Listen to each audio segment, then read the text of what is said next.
Antes de qualquer coisa, eu quero te pedir um favor. Pare tudo o que está fazendo agora. Respire fundo. Escute o silêncio. Se é que existe silêncio aí. Provavelmente tem o barulho de uma notificação, o ruído da TV ou o zumbido do trânsito lá fora. Nós vivemos cercados de barulho, mas eu quero falar com você num tom diferente hoje. Vamos ser brutalmente honestos? Ninguém está ouvindo nossa conversa. Só eu e você. Você já teve aquela sensação estranha, talvez no meio de uma aula chata ou voltando para casa no ônibus, de que você não está realmente vivendo a sua vida. É como se você estivesse apenas assistindo a ela, como se fosse um espectador dentro do próprio corpo. Pense na sua rotina desta semana. O despertador toca menos, sempre aquele som irritante. Você levanta, talvez ainda cansado porque ficou no celular até tarde, banheiro, café engolido às pressas, escola ou trabalho. Sentar na cadeira, ouvir alguém falar, copiar o intervalo, checar o celular, rir de um meme que você vai esquecer em 5 segundos. Voltar para a sala, mais aula, voltar para casa, comer, antela, tela, dormir e no dia seguinte o botão repeat está travado. Às vezes eu me sinto um NPC de videogame, menos aqueles personagens de fundo que não têm história, que só ficam andando de um lado para o outro para encher o cenário, cumprindo uma programação que alguém escreveu. E o mais assustador não é a repetição. A rotina até que é necessária. O assustador é a sensação de que não somos nós que estamos no comando. Pense no tal do algoritmo. Você acha mesmo que escolhe o que vai assistir? O YouTube, o TikTok e o Instagram decidem qual é o próximo vídeo, antes mesmo de você terminar o atual. Eles conhecem seus medos, seus gostos e suas fraquezas melhor que sua própria mãe. Você acha que comprou aquele tênis ou cortou o cabelo daquele jeito porque é o seu estilo, mas na verdade você foi bombardeado por milhares de imagens sutis, até seu cérebro ser programado para querer aquilo. Nós somos empurrados por uma correnteza invisível e nem percebemos. Existe um termo médico para isso? Dopamina é a química do prazer rápido. O sistema foi desenhado para nos transformar em viciados em novidade. A gente rola o feed buscando a próxima dose de alegria, mas ela nunca satisfaz de verdade. É como beber água do mar. Quanto mais a gente bebe, mais sede a gente tem. E aí surge o medo de ficar de fora, o medo de não ser visto, o medo de ser ninguém. A gente posta foto feliz na festa, sorrindo com a galera, mas por dentro, às vezes a bateria está em 1%. Essa epidemia silenciosa tem nome, vazio existencial. É uma angústia que aperta o peito domingo à noite. A gente tenta tapar esse buraco com barulho, com maratonas de séries, com jogos, com namoros passageiros. A gente tem 1000 amigos virtuais, mas se sente sozinho na multidão. A gente tem o Google no bolso, com todo o conhecimento da humanidade, mas não sabe responder as 3 perguntas mais simples da história. Quem sou eu? De onde eu vim? E para onde eu vou? Se não soubermos responder a isso, qual é a diferença entre nós e um robô sofisticado? Um robô também processa dados. Um robô também segue comandos. Um robô também funciona, mas você não foi feito apenas para funcionar. Você não é uma máquina biológica de carne e osso feita para produzir, pagar, boleto e morrer. Isso seria muito pouco. Se você sente uma sede de algo a mais, de um amor que não acabe, de uma justiça perfeita, de um propósito épico, é porque esse algo a mais deve existir. Robôs não sentem saudade do infinito. Humanos sentem. Hoje, nós vamos começar uma investigação perigosa. Eu quero te convidar a desligar o piloto automático. Eu não estou aqui para te dar lição de moral ou te dizer o que pode e o que não pode. Isso é chato. Eu estou aqui para te fazer um convite radical. Vamos hackear o sistema, vamos descobrir o que existe fora da matriz, vamos acordar Bem-vindos aos Sentinelas da Fé.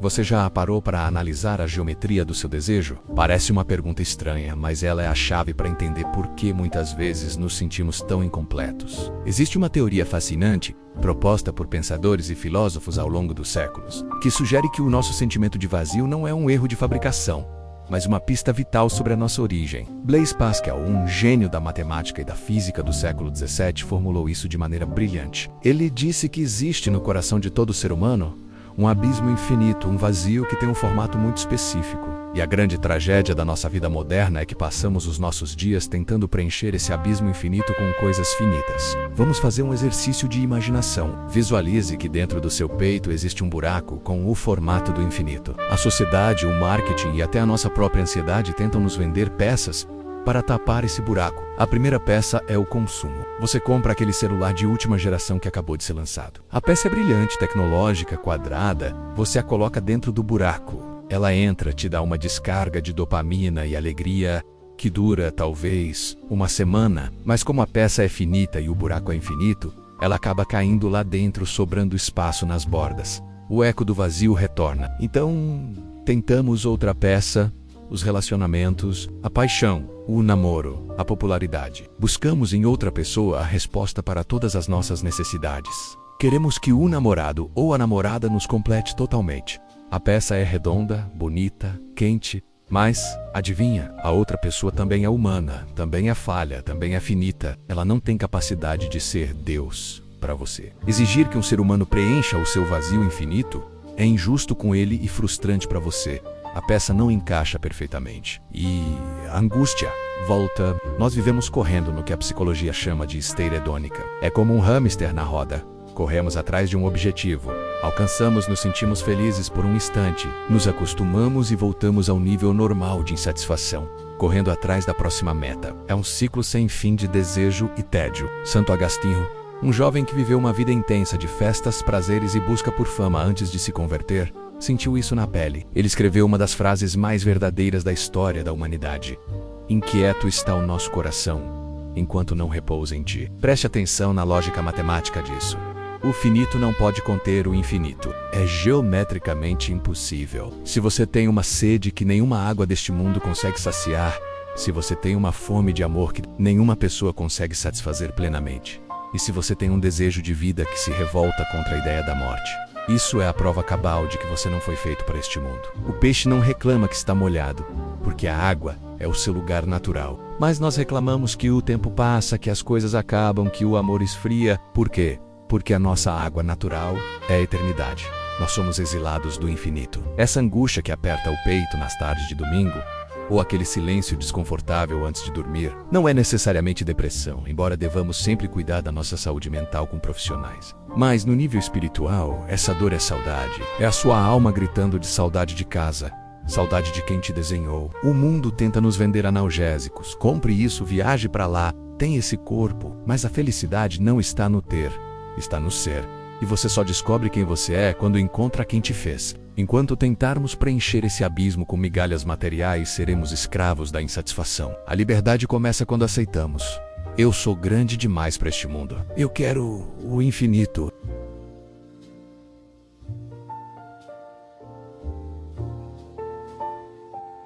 Descobrimos que temos o infinito dentro de nós. Surge imediatamente a pergunta mais difícil de responder: quem sou eu? No ambiente em que vivemos, seja na escola, na faculdade ou nas redes sociais, nós somos treinados a responder a essa pergunta com rótulos.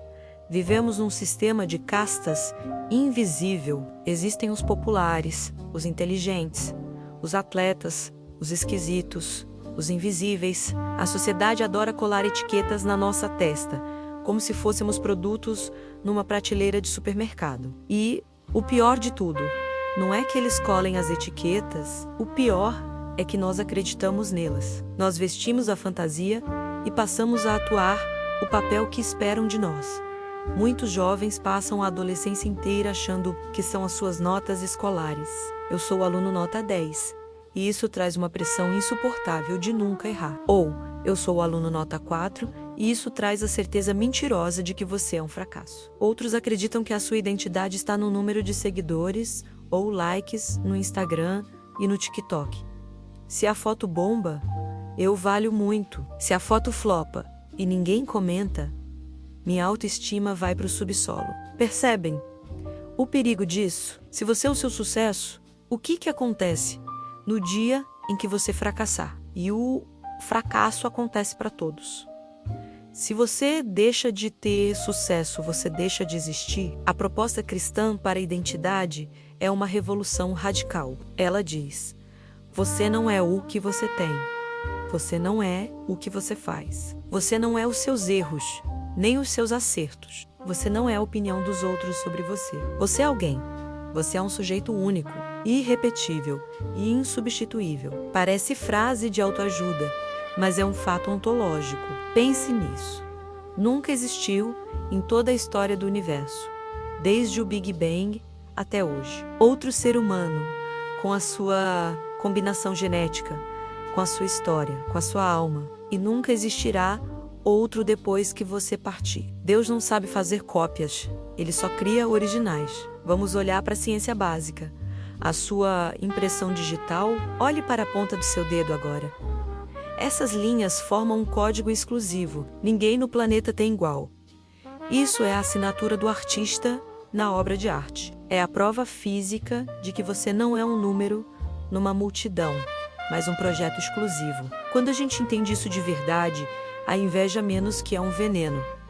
Para nossa geração, menos começa a perder força. Por que eu vou ter inveja da vida do outro, do corpo do outro, da inteligência do outro, se eu tenho a minha própria missão exclusiva? Ninguém pode ser eu melhor do que eu mesmo. Tentar ser o outro é desperdiçar a obra de arte que você é. Arrancar esses rótulos dói. É como tirar um curativo que grudou na ferida. Quando tiramos a máscara do engraçadão ou da menina perfeita, nos sentimos expostos, vulneráveis. Mas é a única forma de cura real. Você precisa parar de dizer: eu sou tímido, eu sou ansioso, eu sou depressivo. Cuidado com as palavras. Você está tímido, você está ansioso. Isso são estados passageiros, como o clima. Hoje chove, amanhã faz sol. Você não é a chuva. A sua essência é sólida, é eterna. Você é imago Dei, imagem e semelhança de Deus. Isso te confere uma dignidade real que nenhum bullying, nenhum governo e nenhuma crise pode tirar. Você tem valor infinito, não pelo que produz, mas por quem você é.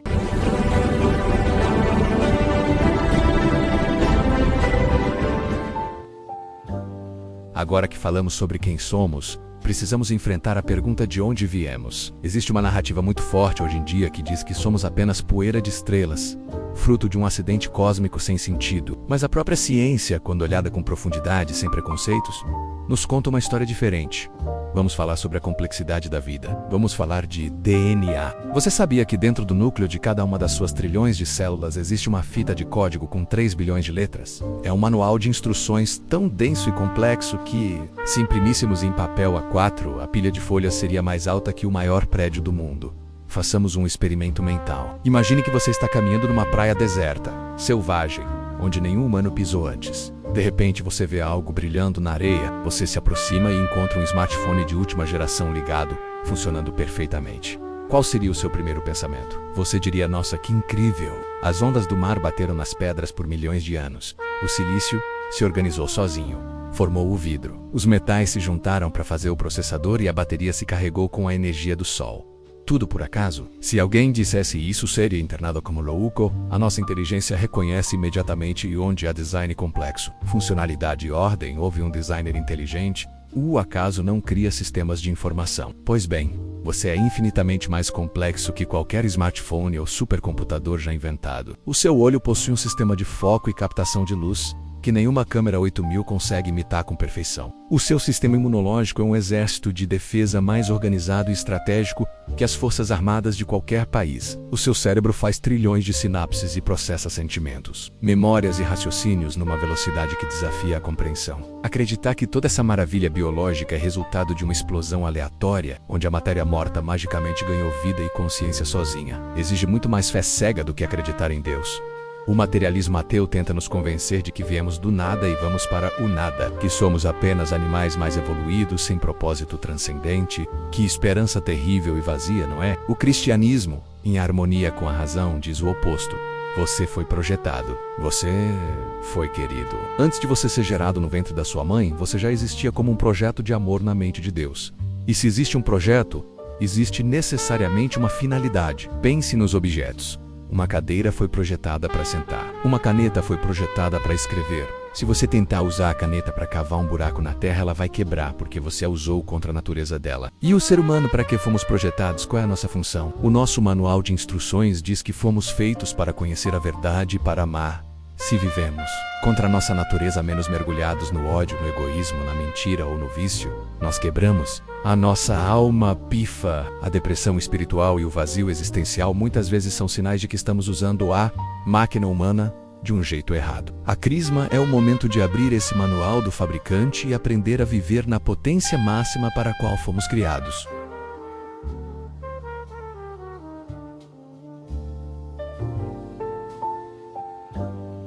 Chegamos ao fim deste primeiro passo. Voltamos então à pergunta provocativa do início.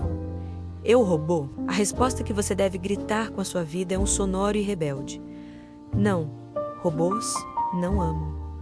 Robôs não se sacrificam pelos outros. Robôs não choram de emoção diante de uma música ou de um pôr do sol. Robôs não sentem falta de Deus. Se você sente tudo isso, se o seu peito aperta com essa saudade misteriosa do céu, é porque a sua bateria não é de lítio. É uma alma imortal e ela está pedindo carga, ela está gritando por vida de verdade. Neste curso, Sentinelas da Fé, nós não vamos tratar vocês como crianças.